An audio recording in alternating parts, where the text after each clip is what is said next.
छोटे भाई का पजामा बड़े भाई का कुर्ता पहने। आप तो अल्लाह से डेली बात करते हैं, और आपके यहां तो अल्लाह के भेजे हुए मुसाफिर एक हैदराबाद में है, एक रामपुर में है, चारों तरफ घूम रहे हैं, दिन भर घूमते हैं। अरे भाई, अपने सीने पे हाथ रखो और ईमानदारी से बताओ, 2014 पे आपका अल्लाह के ऊपर से यकीन क्यों हट गया? 2014 से तो पहले मनमोहन सिंह भी ठीक ठाक आदमी था, 2014 के बाद भी अल्लाह ने भेजा है और आपको सुधारने के लिए भेजा, यह ध्यान रखिएगा। मुल्क तो सुधरेगा, वो तो सुधरेगा, पहले वो आपको सुधार दे।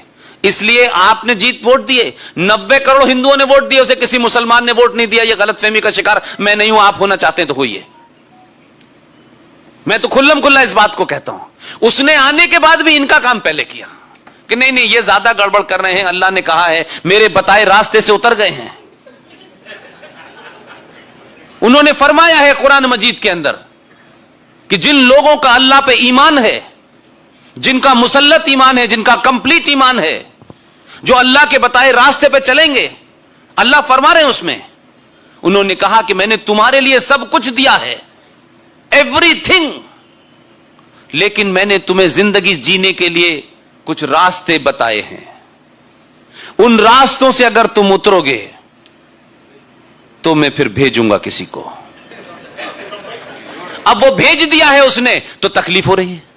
अरे आपको सुधारने के लिए भेजा है, आपको पता ही नहीं है कि 1400 साल में आप किस बीमारी से ग्रस्त हो गए हैं।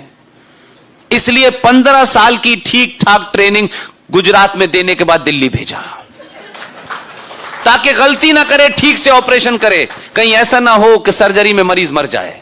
अभी तक मरा नहीं उसके हाथ से कोई, ठीक ठाक ऑपरेशन कर रहा है। लेकिन कभी कभी कुछ बीमारियां ऐसी आपके अंदर चली जाती हैं कि आप कहते हैं मैं बीमार नहीं हूं।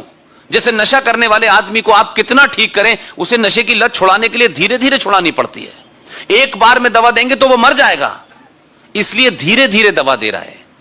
370 लिया, 35 पे समाप्त किया। कोर्ट ने कहा कि यह देश जाग चुका है, क्योंकि इससे पहले इस देश का कोर्ट आपको सीरियस नहीं लेता था। इस देश के कोर्ट की समस्या यह थी कि जैसे इस देश के इंस्टीट्यूशन दंगाइयों से, जिहादियों से डरे होते थे,